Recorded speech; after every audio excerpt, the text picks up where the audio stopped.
सद्गुरुवे नमः। परब्रह्मणे नमः। आदिशक्त्यै नमः। सरस्वत्यै नमः।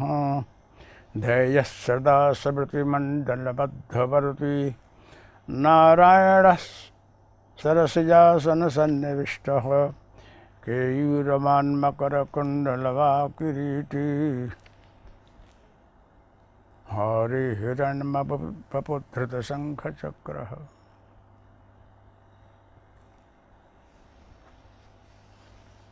गुरुर्ब्रह्मा गुरुर्विष्णु गुरुर्देवो महेश्वरः।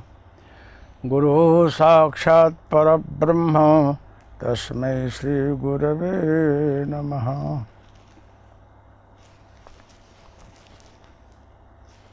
आज प्रसंगानुसार पांचवी भक्ति के विषय ऊपर मैं थोड़ा प्रकाश डाल रहा हूँ। मर्यादा पुरुषोत्तम राघवेंद्र चंद्र का स्मरण कर लें। श्री राम जय राम जय जय राम। श्री राम जय राम जय जय राम। एक बात आप लोग समझना कि भगवान राम हैं क्या। कहीं कहीं अपनी समझ के अनुसार कभी राम हैं, कभी कृष्ण हैं, कभी शिव भगवान हैं, उनमें हम लोग भेद देखने लग जाते हैं। ये हमारे भगवान है, आपके भगवान है, लेकिन सब परमात्मा एक ही। आप जिनको भी माने उनमें गाढ़ श्रद्धा रखें। सारे शास्त्रों का अध्ययन करिए, पुराणों का, स्मृतियों का, संदर्भों का, मंत्र शास्त्र का अध्ययन करें तो सब जाकर एको हम द्वितीयो नास्ति एको हम बहुश्याम जाकर खड़ा रहता है। तंत्र शास्त्र में कृष्णस्तु काली का स्वयं, भगवान कृष्ण जिस प्रकार से काली के अवतार हैं, इसी प्रकार से तरण तारक भगवान रामचंद्र तारा के अवतार हैं। 10 महाविद्या है। 10 महाविद्या में ये सारी महाविद्या जो है प्रसंगोपात ईश्वर के अवतार हैं। यहाँ जो है तारा जो है माँ देवी जो हैं 10 महाविद्या में, वो राम के अवतार हैं। मतलब तारा ही राम बनी है, ऐसा उल्लेख आता है। और राम कहते किसको हैं कि धनुर्धारी रामचंद्र जी, लक्ष्मण जी, माँ सीता खड़ी हैं, हनुमान जी हाथ जोड़े खड़े हैं, वो वंदनीय साकार मूर्ति है, उनको आप हृदय में रखें। लेकिन गहराई में जाकर समझेंगे आप तो राम वही है जो अणु अणु में अखंड व्याप्त है, परब्रह्म परमात्मा है। सब कर परम प्रकाशक जोई, राम अनादि अवधपति सोई। श्री राम जय राम जय जय राम। श्री राम जय राम जय जय राम। राम ब्रह्मा चिन्मय अविनाशी, सर्वरहित सब करबुरबासी। सर्वरहित सन सर्वरहित सत सबके बुर। मतलब भगवान राम जो हैं प्रकाश स्वरूप हैं, सबके हृदय में वास करने वाले हैं। वो मात्र साकार स्वरूप नहीं है, वो परम ब्रह्म है, चैतन्य स्वरूप है। जगत प्रकाश प्रकाशक रामू, मायाधीश ज्ञान गुण धामू। मतलब सारी सृष्टि जिससे प्रकाशित हो रही है वो भगवान राम है। जो सबके अंदर रम रहा है वो राम है। जिसे सारी सृष्टि प्रकाशित हो रही है वो राम है। अगर राम के विषय में आप सोचेंगे तो सारी सृष्टि, सारे देवी देवता राममय है। इसलिए राम को आप एक स्वरूप में न देखें। रामायण में आप अध्ययन करेंगे तो चाहे भगवान शिव हैं, याज्ञवल्क्य भरद्वाज जी का संवाद है कि काकभूषुंडी गरुड़ संवाद है, जहाँ भी देखेंगे तो भगवान राम के विषय में जो जो वक्ताओं ने बोला है वो सारे ब्रह्मांड जो है राम से भरपूर है। लेकिन साकार उपासकों के लिए अयोध्या में प्रकट हुए धनुषधारी मर्यादा पुरुषोत्तम प्रभु रामचंद्र जी, जगत जननी माँ सीता और लक्ष्मण जी महाराज और ज्ञानी नाम अग्रगण्यम हनुमान जी, इस स्वरूप में ध्यान करें आप, बहुत अच्छा है। लेकिन अगर बहुत गहराई में जाकर देखेंगे तो सारी सृष्टि में प्रकाश स्वरूप, तेजस स्वरूप, चैतन्य स्वरूप जो है वही राम है। भगवान शेवरी को आज पांचवी भक्ति बता रहे हैं। वाल्मीकि जी और प्रभु का संवाद सुनेंगे। उन्होंने पूछा है कि मैं कहाँ रहूं ऋषिवर, कोई ऐसा एकांत शांत जगह बताइए जहाँ कि मैं रहूं। तो वाल्मीकि जी हंसे हैं और बोल रहे हैं कि आप जहाँ नहीं हो, ऐसी कोई भी जगह खाली हो आप बताओ तो मैं वहाँ आपको रहने का स्थल बता दूँ। जहाँ न हो तहाँ देहु कही, तुम ही बतावऊँ ठाम। आप जहाँ नहीं हो प्रभु वो जगह बता दो तो मैं आपके बोलूँ आप यहाँ रहिए। तो रामचंद्र जी हंसने लगे, भाई आप बहुत गहराई में चले जाते हैं। हमको स्थूल शरीर की मर्यादा में जो मेरा तन है, इसको लेकर मुझे रहकर जो काम करना है उसके लिए मैं कहाँ रहूं। तो भगवान को ऋषिराज ने बताया है। शास्त्र बोलता है कि जथा पिंडे तथा ब्रह्मांडे, ये जो आपके शरीर में जो पिंड है वो जितना ब्रह्मांड है वो सारा आपके लिंग शरीर में है। सारा ब्रह्मांड इसके अंदर है। स्थूल शरीर, सूक्ष्म शरीर, लिंग शरीर। पुराणों उपनिषदों में 3 शरीर की व्याख्या है और योग में 7 शरीर है। स्थूल, सूक्ष्म, कारण, महाकारण, परम कारण, चिन्ह में फिर आगे 7 शरीर बताया गया है। ये योगियों ने बताया है कि किस प्रकार से साधना करके चक्रों का भेदन करते हुए आगे बढ़ा जाता है।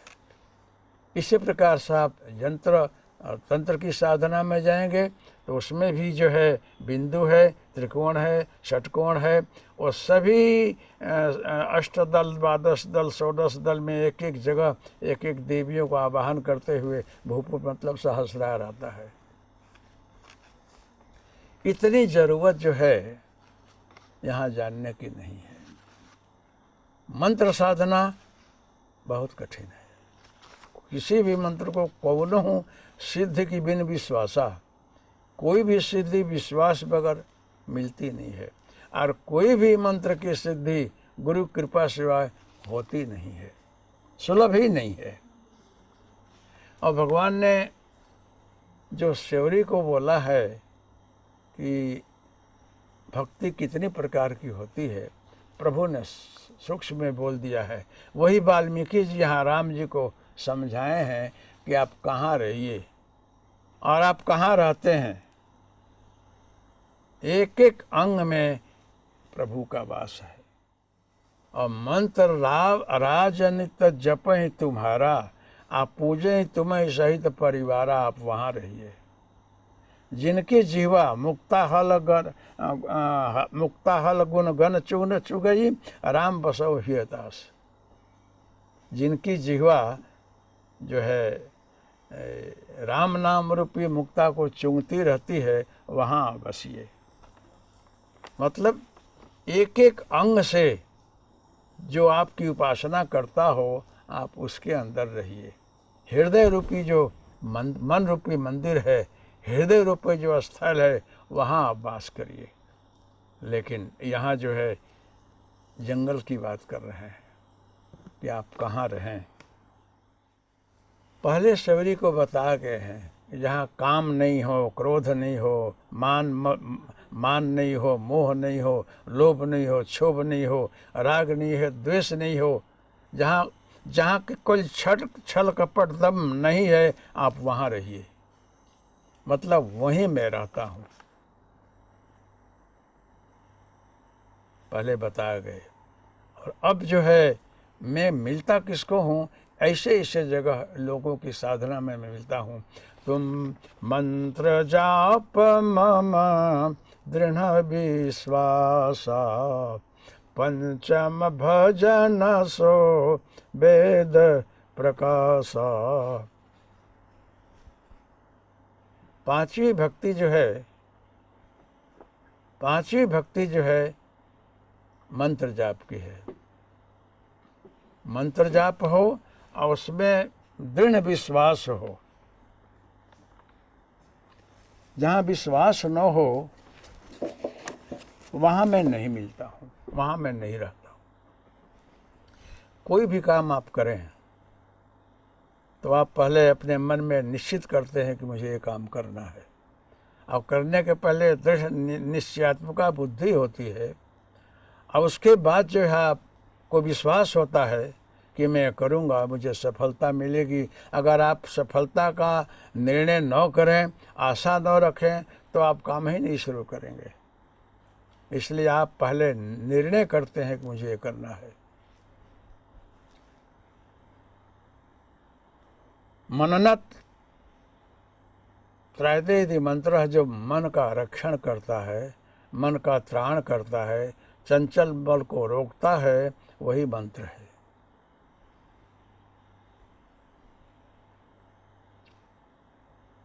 मंत्र जाप मम दृढ़ विश्वासा। मंत्र जाप जो है एक वाचिक होता है, आप बोल कर करते हैं, और एक मानसिक होता है, मन में करते हैं। एक उपांशु बिल्कुल हृदय में चलता है। बहुत लोग जप करते हैं तो जप करते करते जब अभ्यास हो जाता है तो आपको लगता है कि मेरे अंदर जो है चल रहा है, मैं जप नहीं कर रहा हूँ, फिर भी अंदर जप हो रहा है। ये कौन कर रहा है खबर नहीं। परापसंति मध्यमा जो वाणी है, अंदर वो अपने आप चलने लगता है अभ्यास हो जाने के बाद। तो आप जप करें, जब आपका मन कहीं भागता हो, दौड़ता हो, जप करते करते अलग विचार आता हो, उसमें लिखा है कि वाचिक मंत्र करो।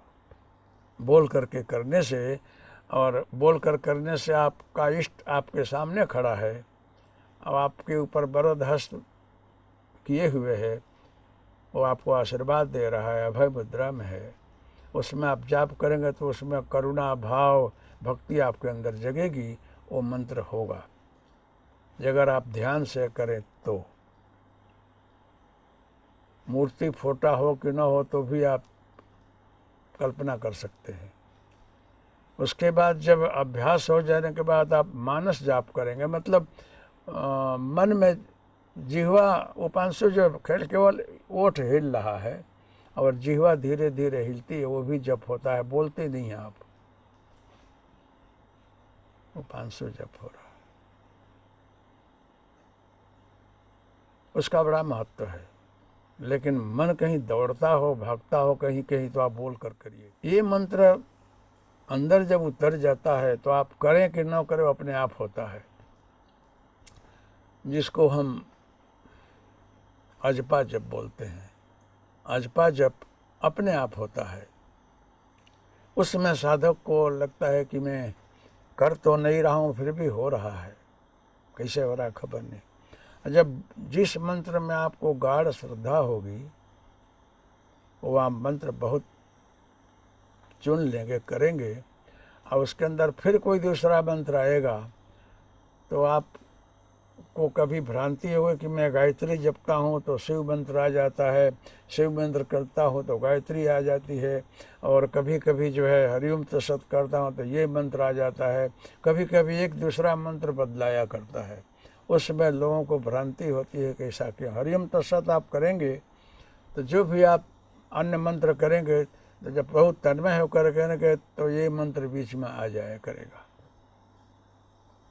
ये करेंगे तो आपका कोई इष्ट मंत्र आ जाएगा। तो इसमें घबराना नहीं चाहिए, कोई गलत नहीं है, ऐसा होता हो तो होने देना चाहिए। मंत्र जाप में इतनी शक्ति है कि मैं एक दिन बताया हूँ कि जैसे कि आप कोई अणु अस्त्र बनाते हैं, कोई शोध करके कोई दवा बनाते हैं, होम्योपैथी की दवा है, झीणी झीणी गोली होती है, उसमें जो है बहुत एसेंस डाला हुआ है। ऐसी दवा का सार तत्व लेकर के गोली बनती है। तो आप लोग अणु अस्त्र बनाते हैं तो क्या क्या शोध करके इतने में कितनी शक्ति भर देते हैं। ऐसे ही हमारे ऋषियों महर्षियों ने, देवों ने कुछ बहुत संशोधन करके वर्णमात्रिका शब्द जो है, अनुस्वार है, उसके सार तत्व को लेकर के वो लोग मंत्र बनाए हैं। मंत्र जाप करने में विधि है कि आप विनियोग करें, न्यास करें, फिर जप करें। विनियोग में ऋषि, छंद, न्यास, शक्ति आता है, और जब भी कोई मंत्र का विनियोग करेंगे तो आता है उसमें, और उसके बाद आप मंत्र जाप करते हैं। गायत्री है, उसमें जो है साप विमोचन लोग करते हैं। ब्रह्म, विश्वामित्र, वशिष्ठ साप विमोचन करने के बाद जो है आप मंत्रोत्कीलन करें, फिर जप करें तो वो सिद्ध होता है। ये राम मंत्र है, भगवान कृष्ण का मंत्र है, हरिओम तत्सत है। इसमें आपको इतनी विधि करने की जरूरत नहीं है। इसमें भी विनियोग आता है, ध्यान आता है, न्यास आता है, करिए। अगर न करें तो कोई हर्जा नहीं है। और व्यक्ति तन्मयता के साथ अभ्यस्त हो जाए तो वहाँ अमुक नियम विधि विधान नहीं होता। लिखा है कि अशुद्धि में न करें, अमुक हालत में न करें, ये कर्मकांड में बहुत कुछ लिखा है। कोई भगवान का भक्त है, गुरु जी ने कोई मंत्र दिया और मंत्र करते करते उसको बहुत अभ्यास हो गया, तो वो बाथरूम में गया है, बैठे बैठे वहाँ भी उसका जाप हो रहा है, वो कर रहा है। कहीं पादर में गया है, अशुद्धि में मतलब लेटिन में बैठा हो कि यक्की में बैठा, वहाँ भी जप कर रहा है वो। तो उस समय कि ये कहीं कहीं उदाहरण आया है एग्जाम्पल के लिए, लोगों को भ्रांति को दूर करने के लिए। उस समय जो है नारद जी आए हैं, बोलते हैं कि मूर्ख, ये तो अशुद्धि में जप कर रहा है। तो बोले गुरु जी नहीं करना चाहिए कि नहीं करना चाहिए, शुद्ध होकर के पवित्र जगह बैठकर फिर कर। तो उसने अपनी जीभ को पकड़ लिया कि अब मैं नहीं बोलूँगा। तो ऐसा क्यों कर रहा है कि मैं छोड़ दूँ तो मेरी जीवा फिर वही रटन करने लग जाती है जो मेरे को अभ्यास हो गया है। तो बोले छोड़ दे, तेरे लिए कोई नियम नहीं है। जिसको एक सेकंड भी नहीं रहा जाता है और वो जप कर रहा है, उसके लिए कोई नियम नहीं है। और जिस व्यक्ति को इष्ट मंत्र और वो एक हो जाए, वहाँ कोई विधि विधान नहीं है कि आप धूप दीप करें, कि मंदिर में बैठें, कि मूर्ति रखें, कि फोटो रखें, कोई ज़रूरत नहीं है। मैं बोला कि जैसे कि आपको कोई पात्र बहुत प्रिय है और उस पात्र की यादी आपको आ जाए, तो आप कहीं भी बैठे बैठे कहीं भी हैं, आप उसी का चिंतन कर रहे हैं, उसी को सोच रहे हैं। चाहे आपका पुत्र हो, पुत्री हो, पत्नी हो, आपका कोई प्रेमी हो, तो कहीं भी बैठे हैं, आँख खुली है, देख रहे हैं मंदिर की तरफ, किसी व्यक्ति की तरफ, लेकिन कोई दिखता नहीं है। दिखता वही जिसको आप चाहते हैं। दृष्टि खुली है, लेकिन आप किसी अन्य को देख रहे हैं जिसको आप चाहते हैं, बहुत प्रिय है आपका। ऐसी हालत में कोई नियम नहीं है। आगे बढ़ने के बाद यहाँ तक है कि मंत्र जाप करने से मूलाधार की शुद्धि होती है। नाभि के नीचे जो मूलाधार है वो मंगल लोक है, जहाँ से बालक का सर्जन होता है, मतलब जहाँ से वो ब्रह्मा का चक्र है, उसको मंगल चक्र बोलते हैं। त्रिकोण है।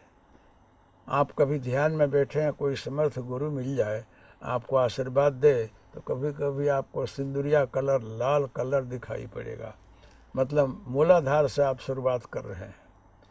ध्यान में बैठेंगे फिर तो आपको पीला कलर दिखाई पड़ेगा। मूलाधार का कलर लाल है, पीला जो है वो ब्रह्मा चक्र है, स्वाधिष्ठान का है। और आगे आप ध्यान करें तो कभी कभी आकाशी कलर दिखाई पड़े, वो मणि चक्र है। मूलाधार, स्वाधिष्ठान, मणि चक्र। जप करने से एक एक चक्रों की सिद्धि होती है, मूलाधार से अलग अलग। और चक्रों में शुद्धि के विषय में आप न जाने तो कोई ज़रूरत नहीं है, जानना हो तो भी कोई हर्जा नहीं है, क्योंकि गर्भजन्य जो मल है, माता पिता के रज बीज से जो पिंड बना है, उस पिंड में माता पिता के विचार हैं और शुद्ध अशुद्ध सारे विचार हैं। आपके पीछे का जन्म का संस्कार भी है वहाँ, जो आप लेकर आए हैं। तो मंत्र जाप करने से वो सारी शुद्धि होती है। तो कभी कभी साधना में इसीलिए कोई विघ्न आ जाता है आपकी दृष्टि में, वो विघ्न नहीं है, लेकिन प्रारब्ध क्षय हो रहा है। कभी साधना में कठिनाई आ जाए तो घबराने का नहीं। कभी कभी कोई बीमार भी पड़ जाता है, कभी कभी अस्वस्थ हो जाता है, इसमें भी घबराना नहीं चाहिए, स्वस्थ होकर फिर करो। तो मंत्र जाप से मन की शुद्धि, विचारों की शुद्धि, चित्त की शुद्धि होती है। और अगर आप बहुत अच्छी तरह से थोड़े दिन साधना करें, जैसे मैंने एक दिन बोला रहा, नीचे दरभाषा रखें, उसके बाद कमल आशा रखें, उसके बाद कोई कोमल आशा रख कर बैठें और 2-3 घंटा बैठकर आप कोई मंत्र जाप करें। ये सुपर साइंस है, ये विज्ञान है।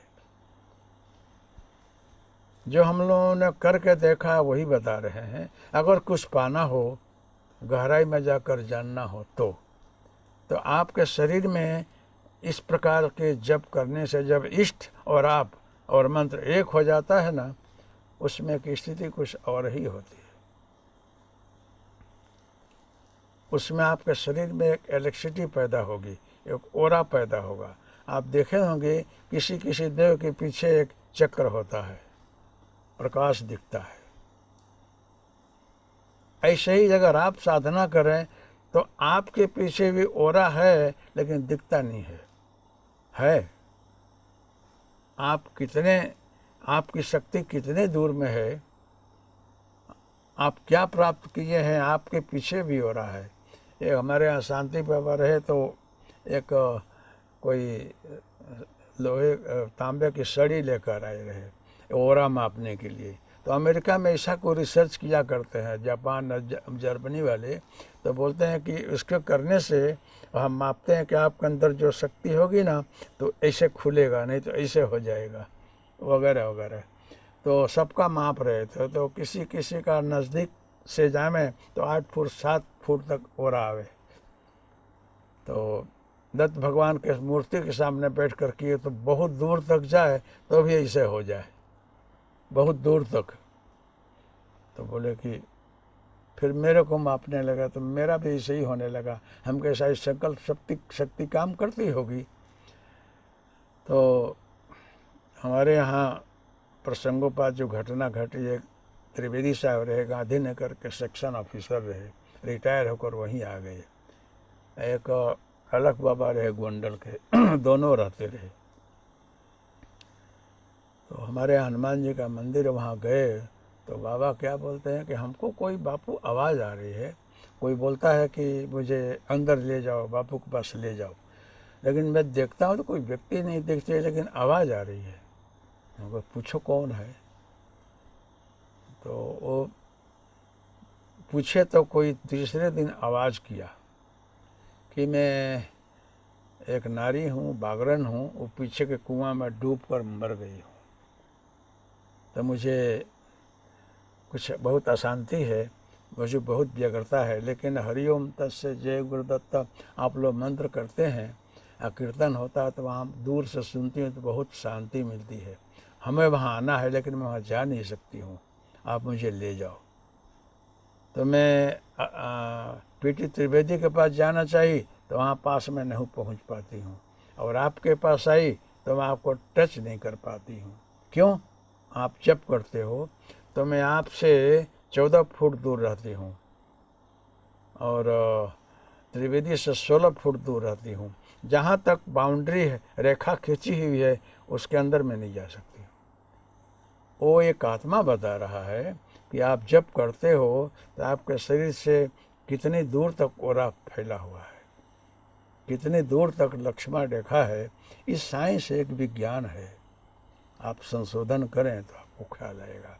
आप जब करेंगे तो इलेक्ट्रिसिटी पैदा होगी, तो आपके शरीर की शक्ति जो है वो जमीन की तरफ जाना चाहेगी। जब आप घर्षण करेंगे, दो वस्तु को घिसते हैं तो अग्नि प्रकट होती है।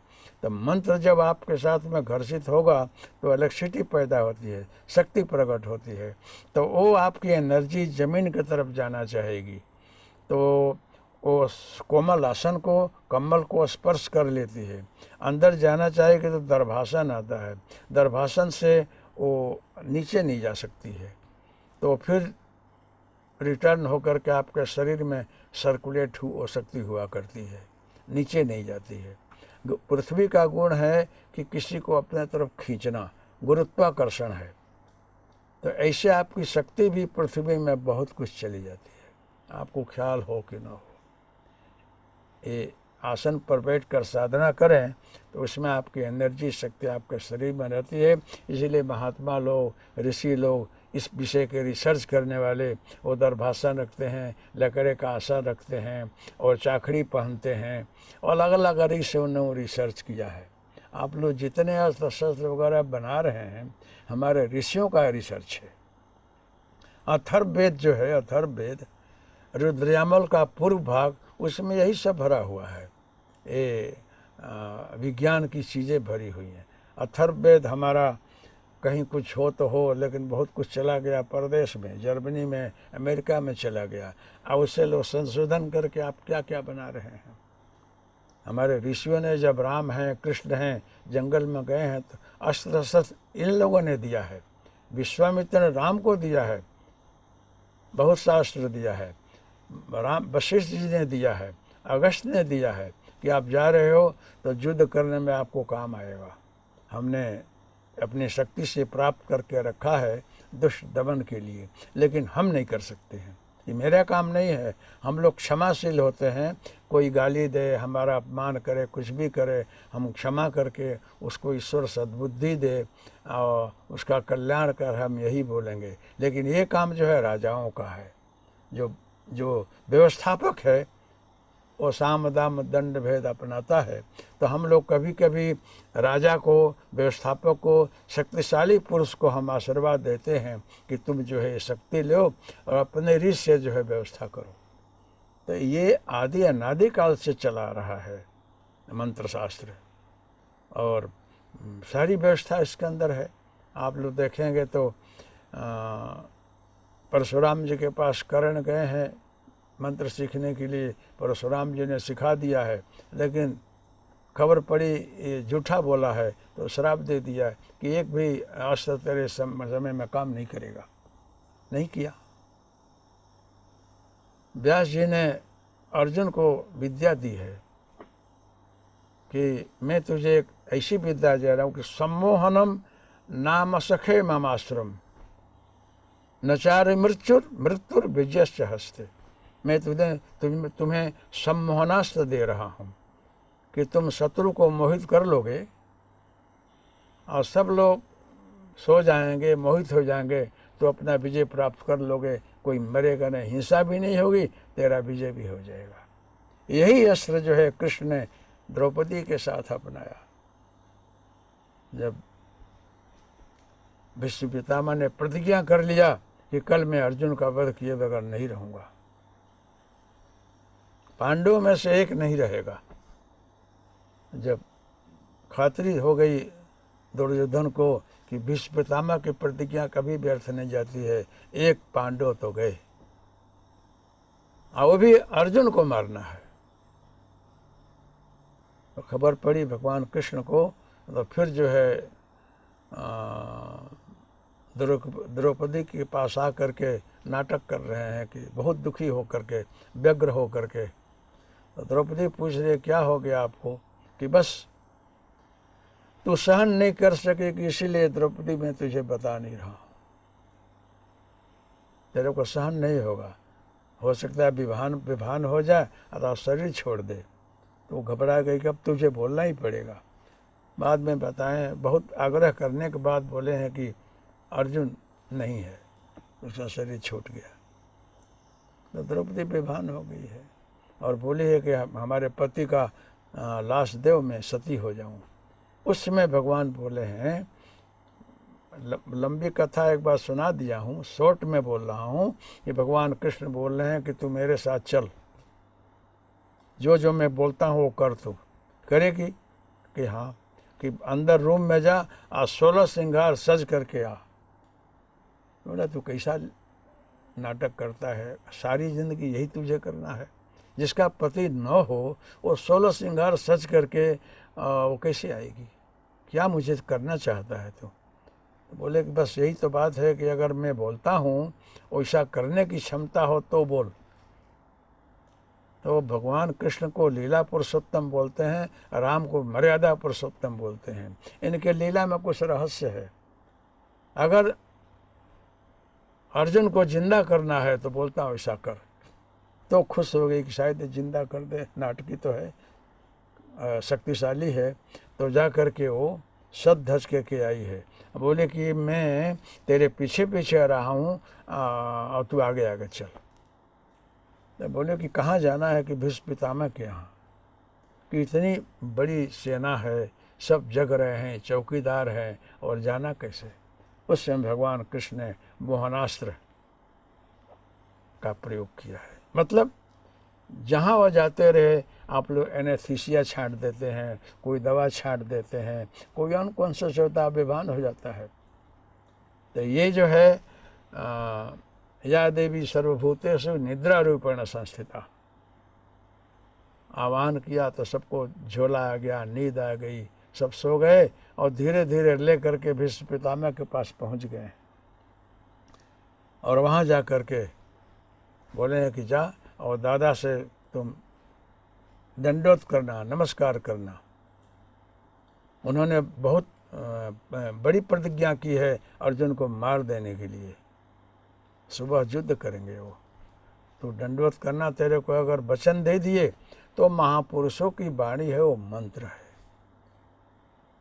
जो महान पुरुष होते हैं वो एक बार बोलते नहीं हैं, बोलते हैं तो फिर बदलते नहीं हैं, इसीलिए उनके वाणी में शक्ति होती है, असत्य नहीं बोलते हैं।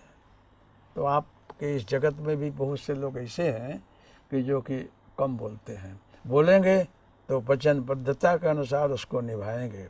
ऐसे पुरुष आपको कोई मिल जाए तो उसके अंदर बड़ी शक्ति होती है, ताकत होती है, उसके वाणी में शक्ति होती है।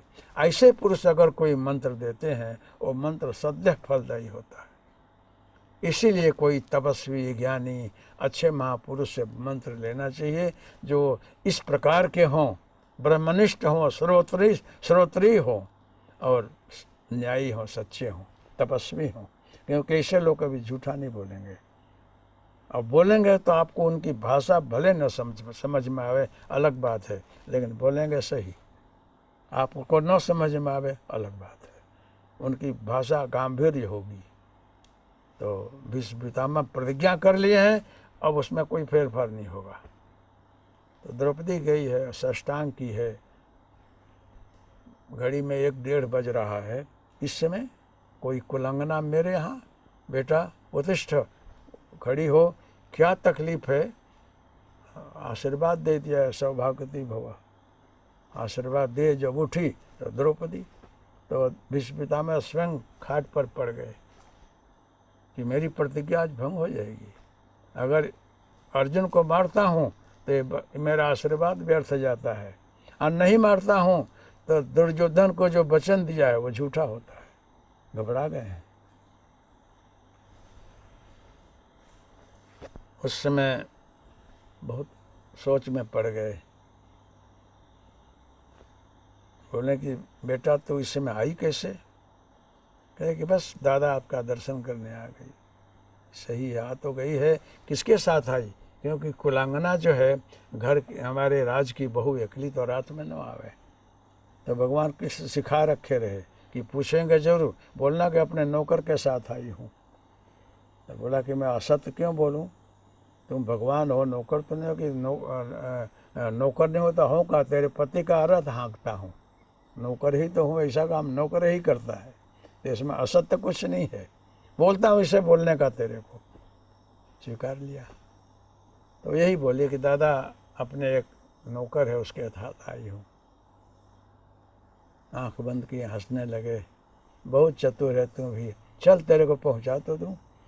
तो भगवान बोले रहे कि जब उतरने लगा तो बोला कि मैं चली जाऊँगी दादा, आप नीचे मत आओ, कोशिश करना रुक जाए तो द्रौपदी बोली, लेकिन दादा बोले कि बस अब तेरा नौकर से तो मिल लूँ, फिर देखा जाएगा। और नीचे उतरे। उतर करके कृष्ण को साष्टांग करेंगे कि क्या कर रहा है कृष्ण, मेरे सामने तो देख, इस वृद्धावस्था में जो आज तक मैंने कभी असत्य नहीं बोला, सृष्टि इधर से उधर हो जाए, जो बात बोला वो सही हुआ, और आज मैं असत्य हो रहा हूँ।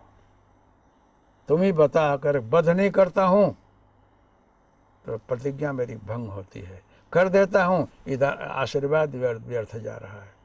तो बोले कि दादा आप अर्जुन का वध करना, मैं वहाँ सब संभाल लूँगा, आप मारना, अर्जुन का वध कर देना, मैं सब संभाल लूँगा। देखो ऐसे समर्थ गुरु, समर्थ मार्गदर्शक क्या करता है। अब मैं आपको ये मंत्र और योग शास्त्र बता रहा हूँ, ये बड़ी गूढ़ बात है कि इसीलिए बारंबार भगवान कृष्ण अर्जुन को बोले हैं कि योगी भव पंडितो भव, तुम पंडित बन, योगी बन। क्यों? भविष्य देख रहे हैं। तुम मात्र क्षत्रिय नहीं है, तुम मात्र योद्धा नहीं है, योगी बन, पंडित बन, क्योंकि तेरे से बहुत काम कराना है मुझे। मैं रथ हाँकूंगा, बंसी बजाऊंगा, काम तू करेगा। तो आप लोग जब देखेंगे तो एक तो मंत्र होता है जिसे कि आप जाप कर रहे हैं, शरणागत भाव से गुरु जी ने दे दिया है, तो आपको कुछ जिम्मेदारी नहीं है, आप मंत्र जाप करो, बाकी वो सब वो संभाल रहे हैं। लेकिन आप अपने शक्ति से बोलो मुझे सिद्धि प्राप्त करनी है, और कोई ऐसे गुरु से मंत्र ले लिए तो आपको बहुत जिम्मेदारी बढ़ जाएगी, चारों दिशाओं से विघ्न आ सकते हैं। मंत्र जाप इतना सरल नहीं है। मंत्र जाप से जब निष्ठा से आप जाप करने लगेंगे तो भौतिक जगत के विघ्न तो आएंगे ही, देवता लोग घबरा जाते हैं कि ये साधना करके मंत्र सिद्ध करके कहीं देवताओं को प्रकट करके मांग क्या लेगा ये। इंद्र बोलते हैं इंद्रासन तो नहीं मांग लेगा, तो इंद्र विघ्न पैदा करते हैं। रिद्धि सिद्धि बहु प्रेरण भाई, आप बुद्धि लोभ देखा वही आई। इंद्री ज्वार झरोखा नाना, बैठे श्रुत कर थाना, आवत देखें विषय बिहारी, ते हट दो कपाट उघारी। रामायण ही बता रहा हूँ। शास्त्र में लिखा है कि इसीलिए कोई समर्थ महापुरुष से मंत्र लेना चाहिए, दीक्षा लेनी चाहिए, साधना करनी चाहिए। भगवान कृष्ण ने पंडितों भव, योगी भव बता करके अर्जुन को अपने शक्ति से, मंत्र साधना से, योग साधना से, योग भी सिखाया है, मंत्र साधना भी सिखाई है, चक्र का भेदन भी कराया है, और कहाँ तक पहुँचाए हैं। तो अर्जुन को सभी चक्रों से उठा करके भगवान जो है सहस्रार तक ले गए हैं, आज्ञा चक्र से ऊपर ले गए हैं। आज जब युद्ध में भीष्म पितामह अपनी प्रतिज्ञा पूरी कर रहे हैं, अर्जुन को मार रहे हैं। अर्जुन रथ के पीछे विभान हो गए, प्राण पखेरु उड़ गए, पड़ गए। उस समय भगवान रथ की पहिया लेकर जब दौड़े हैं तो भीष्म पितामह सोच रहे हैं कि चलो मेरी सारी प्रतिज्ञा पूरी हो गई, आज अस्त्र भी ग्रहण कर लिए और अर्जुन का वध भी हो गया। पृथ्वी कांप कोई ये देख करके। उस समय कोई कोई बोलते हैं कि क्या हुआ। तो भगवान कभी भी असत्य नहीं बोलते हैं, वो लीला पुरुषोत्तम हैं, बहुत सामर्थ्यवान हैं वो। तो आप लोगों को एक बार बताया रहा कि आज्ञा चक्र से ऊपर मृत्यु नहीं है। ये शरीर छूटता है, पुनर्जन्म आवागमन जो होता है आज्ञा चक्र से नीचे से प्राण निकलता है। लेकिन योगी लोग साधना करके सहस्रार में प्राण को रख देते हैं तो हजारों वर्ष तक जिंदे रहते हैं, हजारों वर्ष तक वो समाधि में बैठे रहते हैं, उनको कुछ नहीं होता है। क्यों? कि महाकाल संहिता में महाकाल के अंदर ही मर्यादा है कि कोई भी व्यक्ति आज्ञा चक्र से नीचे, मतलब ये जहाँ चांदला करते हैं इसे नीचे तक महाकाल का अधिकार है शरीर छोड़ा कर ले जाने का। अगर कोई जीवात्मा किसी गुरु कृपा से और ऊपर चला जाता है तो वहाँ मृत्यु नहीं आती है, वो अमर हो जाता है। तो जब भीष्म पितामह का बाण लग रहा है उस समय भगवान अर्जुन को उठा करके आज्ञा चक्र से ऊपर रख दिया है और अर्जुन के शरीर में बाण लगा, शरीर खाली है, जब वहाँ रखेंगे तो शरीर तो अचेत हो जाएगा। और थोड़ी देर के बाद भगवान कृष्ण ने अर्जुन को वहाँ से फिर नीचे उतारा तो फिर शरीर में जान आ गया। तो वहाँ लोग शंका कर रहे हैं कि अगर भीष्म पितामह ने प्रतिज्ञा की कि मैं अर्जुन को मारूं तो मरे तो नहीं, और भगवान कृष्ण ने बोला है कि तुम मरना कोई हर्जा नहीं है, तो सच्चाई क्या है? दोनों सच्चे हैं। उसमें भगवान कृष्ण ने जो है अपने योग शक्ति से अर्जुन को वहाँ ला करके उनकी प्राण की रक्षा की और फिर जो है उतार दिया नीचे। तो भीष्म पितामह की भी बात रह गई और अपनी प्रतिज्ञा भी रह गई है। तो ये जो है मंत्र शास्त्र है, मंत्र शास्त्र जो है, योग शास्त्र जो है, इसका एक दूसरे का अन्योन्याश्रय संबंध है। कोई भी गुरु जो है इस चक्र भेदन कराने के लिए कुछ अपने शिष्य को देता है, कुछ तो शिष्य करता है, कुछ गुरु अपने आप करता है। सबको जो शिष्य से नहीं होगा। आपका काम खाली खाना है, बाकी पचाना इंद्रियों का, स्नायुओं का अंदर काम है। वो कैसे पचता है आपको खबर नहीं है, आप खा लो। अब इस खुराक में क्या क्या तत्व शरीर में बनता है ये सारा यंत्र उठा हुआ है, सहज में अपने आप सब हो रहा है। इसलिए अगर कोई शरणागत साधक अनन्य भाव से भजन करता है तो उसकी प्रारब्ध कैसे करते हैं, शरीर की शुद्धि कैसे होती है, वो कहाँ पहुँचा है, कहाँ जा रहा है, उसको खबर हो क्यों न हो, सद्गुरु को सारी खबर रहती है। इसलिए अर्जुन को आप लोग सुने होंगे तो हर जगह किसी न किसी ने काम को निमित्त बना कर अर्जुन ने, भगवान कृष्ण ने साधना कराई है, मंत्र जाप कराया है, अस्त्र शस्त्र दिलवाया है, देवलोक में, यक्षलोक में, गंधर्व लोक में ले गए हैं, सब बता करके अस्त्र शस्त्र दिलाए हैं और अर्जुन को योगी बनाया है। क्यों? कि भविष्य में जरूरत पड़ेगी। ये इष्ट कृपा, गुरु कृपा। शिष्यस्त भाम स्वादिमान त्वाम प्रपन्नम। हे कृष्ण, मुझे आप शिष्य भाव से स्वीकार करके अब मेरे आप कृपा करो मेरे ऊपर। शिष्य बनाकर मुझे आप दीक्षा दें। जब जो है गुरु स्वरूप में भगवान कृष्ण को देखा है तो उसके बाद उनको सब कुछ बताया है। वहाँ तक लीला मानवीय लीला रही। तो भगवान कृष्ण गुरु भी हैं और भगवान भी हैं, जिस रूप में आप उनको मानो। तो साधना का गुरु जो है जब मंत्र देता है उसमें साधक को निष्ठा और श्रद्धा और भक्ति होनी चाहिए। जितनी श्रद्धा आपको होगी ज़्यादा, उतना ही मंत्र ज़्यादा चैतन्य होकर के आपके शरीर में काम करेगा। अगर आप ऑपरेशन कराना चाहते हैं तो डॉक्टर के यहाँ अपना एडमिशन लें, और उसके बाद अगर ऑपरेशन कराना हो तो साइन कराता है आप साल का डॉक्टर। यहाँ आप राजी खुशी से आए हो ऑपरेशन कराने के लिए, और मेरे पास एक डिग्री है, मैं इस ऑपरेशन का एक्सपर्ट हूँ, ऑपरेशन करूँगा, निष्ठा से करूँगा, आपको बचाना है, मेरा फर्ज है, हमको इसमें जश मिलेगा। पर 1% जो है भगवान पर है, कहीं कुछ हो गया तो इसका दोष का भागी मैं नहीं हूँ, इसलिए साइन कराता है। लेकिन सदगुरु जो हैं वो आपको मरने नहीं देंगे, आपका पतन होगा तो उसमें से उगारेंगे, बचाएंगे आपको। गुरु कैसा है, तो कोई कोई गुरु जो है अपने सत्शिष्य को बढ़ाने के लिए प्रयास करता है। अगर आप अमुक हद तक को ले जाएंगे, बाद में दूसरे को सौंपेंगे, तीसरों को सौंपेंगे।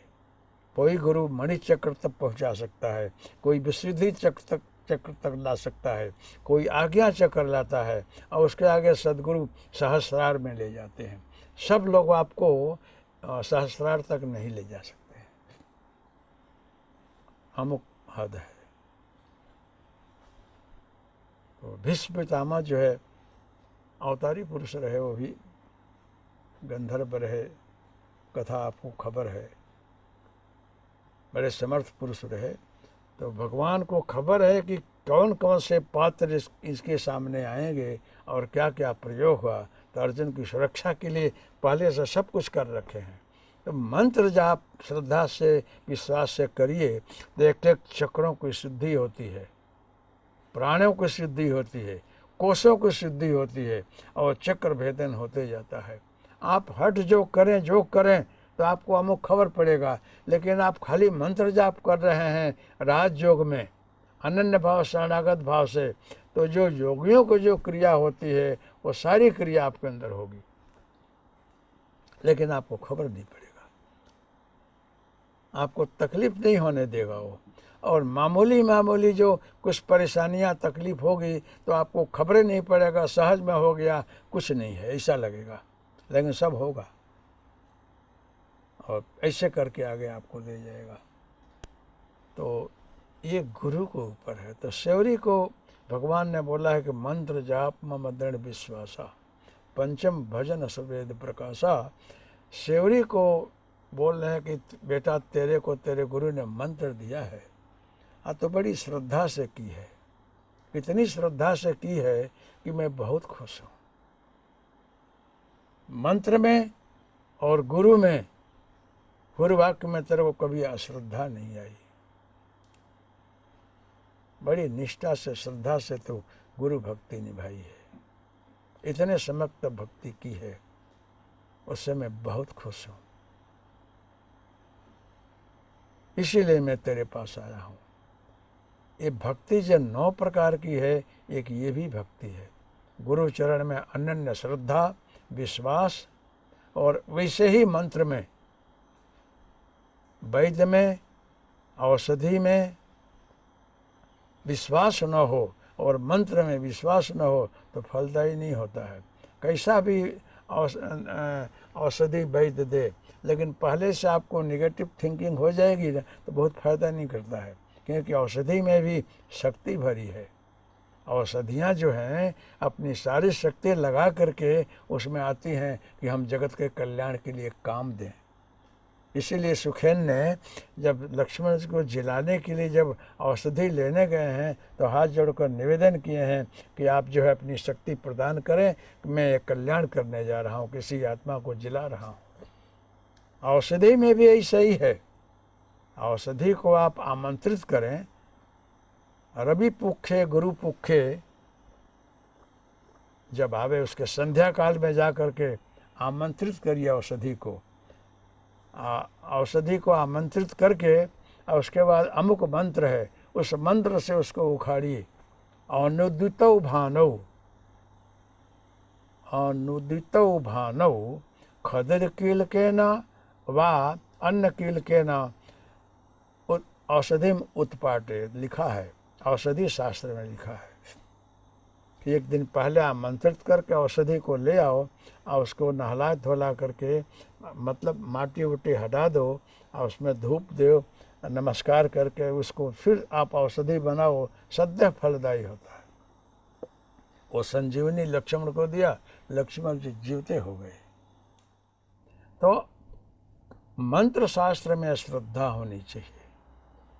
आप निष्ठा से आप मंत्र जाप करें तो मन शुद्ध होगा, बुद्धि पवित्र होगी, चित्त की चंचलता मिटेगी, अन्न में कोष शुद्ध होगा, प्राण में कोष की शुद्धि होगी, मनोमोकेश को शुद्धि होगी, चक्रों का भेदन होगा, आप क्रमशः आगे बढ़ते जाएंगे। ऐ होगा सब कुछ, लेकिन आपको कुछ खबर नहीं पड़ेगा कि क्या हुआ।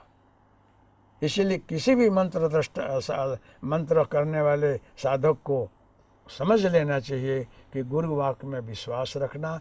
वो महापुरुष जो इस मंत्र को खूब किया है, इस मंत्र को खूब अभ्यास किया है और सिद्ध कर लिया है मंत्र को, वो आपको देगा, वो ज़्यादा फलदायी होगा। मैंने आप लोगों को हरिओम तस्य जय गुरुदत्त जो मंत्र बताया है, ये मंत्र मैंने नहीं दिया आपको, मैं तो खाली अंगुलियां निर्देश कर दिया हूँ निमित्त बन करके। ये मंत्र तो सिद्धों ने दिया है, पुष्टि दत्तात्रेय महाराज ने किया है। आई सिद्धों संतों देवों से 24 घंटे ये मंत्र कनेक्टेड है, 24 घंटे इसका जप वो लोग कर रहे हैं। तो अपनी समृद्धि और संपत्ति आप विश्व को लुटा दिए हैं कि ले वो करोगे तो तेरे को लाभ होगा। इसलिए आप लोग करिए। तो इसमें ना आपको विनियोग करना होता है, न न्यास करना होता है। और ध्यान में भी मैं नहीं बोलता हूँ कि दत्त भगवान का ध्यान करो, आप जिसको इष्ट मानते हो उसका ध्यान करो, आप जिसको गुरु मानते हो उसको नमस्कार करो, ये मंत्र करो, तुरंत फायदा होता है। चाहे आप किसी संप्रदाय के हो, आप जैन हो, कोई हर्जा नहीं, महावीर भगवान का ध्यान करिए, नेमिनाथ जी को बंदगी करिए, चक्रवर्ती माँ को भजिए और उनका ध्यान करके हरिओम तत्सत करें। करने के बाद आपको अनुभव होता हो तो मानना, तो हर्जा क्या है, ऐसी क्या पकड़। मैंने बोलता हूँ कि अगर भूत को भजने से भी राम मिलते हों तो भज लेना चाहिए। गोस्वामी तुलसीदास जी ने प्रेत को भजा, पानी चढ़ाते रहे, प्रेत खुश हो गया, मैं बहुत खुश हूँ, तूने इतना दिन पानी रेड़ा, तेरे को क्या चाहिए। तो बस हमको राम जी से मिला दो। कहे कि राम तो मेरा काम नहीं है, लेकिन हनुमान से मिला दूंगा। तो प्रेत ने हनुमान जी को बताया कि कथा में आते हैं और वहाँ बैठते हैं, कोढ़ी के रूप में हैं, उनका चरण पकड़ लेना। और हनुमान जी को पकड़े, हनुमान जी पकड़ा गए, फिर राम जी को मिला दिए। तो हरिओम तत्सत करने से अगर आपको नेमिनाथ जी भगवान, महावीर भगवान मिलते हों तो करने में हर्जा क्या, ऐसी क्या पकड़ को रमोड़ी हंतारम रमो सिद्धारम ही करना है, वो भी करो। मैं भी किया हूँ नौकार मंत्र, मैं तो सबको भजा हूँ कि जो भी खुश होकर हमको सही रास्ता बता दे वही पकड़ लो। तो सबका मंत्र करते करते शायद सभी देवों की कृपा से ये हरिओम तत्सत मिला, और हरिओम तत्सत मिलने के बाद सारा ब्रह्मांड मिल गया। अब कोई असंतोष नहीं है, सब खुश खुश है। कोई इस्लाम को मानता हो, मुस्लिम हो, हरिओम तत्सत करके देखो। अगर तुम्हारे पीर पैगंबर साहब का दीदार होता हो, उनकी मेहरबानी तुम्हारे ऊपर उतरती हो और काबा दिखता हो, हज की यात्रा कर रहे हो मंत्र करते करते, करने में क्या हर्ज है। ऐसे पकड़ नहीं रखनी चाहिए। कोई जो बीमारी आपको हो, जिस दवा से मिटता हो खा लो और मिटा लो, वही बुद्धिमत्ता है। और पकड़ नहीं रखनी चाहिए। ये तो औषधि है, मंत्र शुद्धि के लिए, चित्त शुद्धि के लिए, देह शुद्धि के लिए, लक्ष्य प्राप्ति के लिए महौषधि है। ऐसी अमूल्य वस्तु सदगुरु ने दिया है कि आप लोगों को करके देखना चाहिए। तो सवरी बाई को भगवान ने बोला है कि मंत्र जाप मम दृढ़ विश्वास। तूने इतनी निष्ठा से, विश्वास से जब किया, सेवरी तू कहीं गई नहीं। गुरु जी ने बोला है कि यहीं प्रभु आकर दर्शन देंगे, तो गुरु जी के वाक्य में शक्ति है। ऐसा कोई तपस्वी खूब साधना करके और कुछ बोलता है तो हम लोगों को करना पड़ता है। संत जो है ना, वो सारी मर्यादा से ऊपर है। क्यों? कि वो भजन करता है लेकिन निष्काम, मंत्र जाप करता है निष्काम, कोई अपेक्षा नहीं होती है, उसके अंदर ताकत और शक्ति होती है। चाहे सो कर ले। तो मंत्र जाप में श्रद्धा और अगर निष्कामता हो तो बात ही क्या है। तो राम मंत्र है, कृष्ण मंत्र है, चाहे श्री कृष्ण शरणम मम अथवा भगवान कृष्ण के बहुत से मंत्र हैं, राम जी के बहुत से मंत्र हैं, हरिओम तत्सत है, गुरु के स्थान में भगवान दत्तात्रेय गुरु भी हैं, भगवान भी। तो आप करें तो इसमें आपको कुछ भी नहीं आता हो ना, सीधे सीधा आप मंत्र जाप करते हो तो भी सब कुछ मिल जाता है, क्योंकि कलितारक मंत्र है ये सब। राम नाम करने से सब कुछ मिल जाता है, भगवान कृष्ण की उपासना करें सब कुछ मिल जाता है, अन्य देवी देवताओं की भजन करें तो भी मिलता है, लेकिन दर एक मंत्र के पीछे कोई समर्थ गुरु होना चाहिए।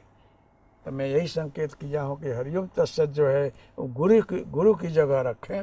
जो भी मंत्र आप करें, इस मंत्र को गुरु की जगह रख करके आप अपना मंत्र करें, देखिए आपको लाभ मिलता है। तो भगवान ने शबरी को बोला है कि तुमने इतनी निष्ठा से गुरु महाराज के चरण में श्रद्धा रख करके राम मंत्र का जाप किया कि मुझे तेरे यहाँ आना पड़ा, इसलिए पांचवी भक्ति है वो भक्ति भी तेरे अंदर है। ये बात सुन करके शबरी बहुत खुश हो गई है, अश्रुपात हो रहे हैं और भगवान के सामने बैठी है और भगवान की बातों को सुन करके मनन कर रही है, अपने को धन्य मान रही है और बारंबार मन से चित्त से गुरु चरण की बंदगी करती है कि गुरुदेव आज मुझे खबर पड़ रही है कि आपने मुझे क्या दिया है। आप तो स्थूल शरीर विसर्जन करके चले गए, लेकिन साक्षात परमात्मा जो आकर जो बोल रहे हैं, इससे हमको ख्याल आ रहा है कि आपने क्या दे डाला है मुझे, क्या मुझे नहीं मिला है। शबरी गुरुदेव के चरण कमल का ध्यान करके अश्रुपात हो रहे हैं, उसको गदगद है, आप प्रभु की वाणी सुन रही है, आनंद आनंद उसको हो गया है। इसलिए आप लोग कोई भी समर्थ गुरु मिले उस गुरु से मंत्र लें, तो गुरु बनाने के पहले विचार कर लें। खाली अच्छा बोलता हो वही पर्याप्त नहीं है, कभी कोई न बोलता हो तो भी शक्तिशाली है, अब बहुत अच्छा बोलता हो तो भी महान है। ये मैं किसी के विषय में टीका टिप्पणी नहीं करता हूँ कि जहाँ आपको मन मान गया उस महापुरुष के चरण में समर्पित होकर उनको गुरु रूप में स्वीकार लें। गुरु अगर न मिलते हैं तो बहुत समय तक प्रतीक्षा करना हो तो भले करो, लेकिन अगर आपको कोई गुरु न मिला हो तो दत्तात्रेय महाराज को गुरु बना लो। वो शास्त्र सम्मत है, छठे अवतार हैं, महाप्रलय तक रहने वाले हैं, अभी भी हैं, उनको गुरु मान करके और गुरु मंत्र के जगह हरिओम तत्सत जय गुरुदत्ता करो और उसके बाद अपने इष्ट मंत्र का जाप करो, अपने इष्ट देव को भजो और जहाँ जाना हो वहाँ पहुँचो। रास्ता क्लियर है, बहुत फास्ट प्लेन की तरह से आप जा रहे हो, जाओ और अपना कल्याण करो। इसलिए भगवान ने शबरी को ये पांचवी भक्ति बता करके विश्राम लिया है। मैं भी यहाँ विराम ले रहा हूँ आप लोगों के सामने, और फिर जो है कल छठ दम शील विरति बहु कर्मा निरत निरंतर सज्जन धर्मा, इस पर बोलूँगा।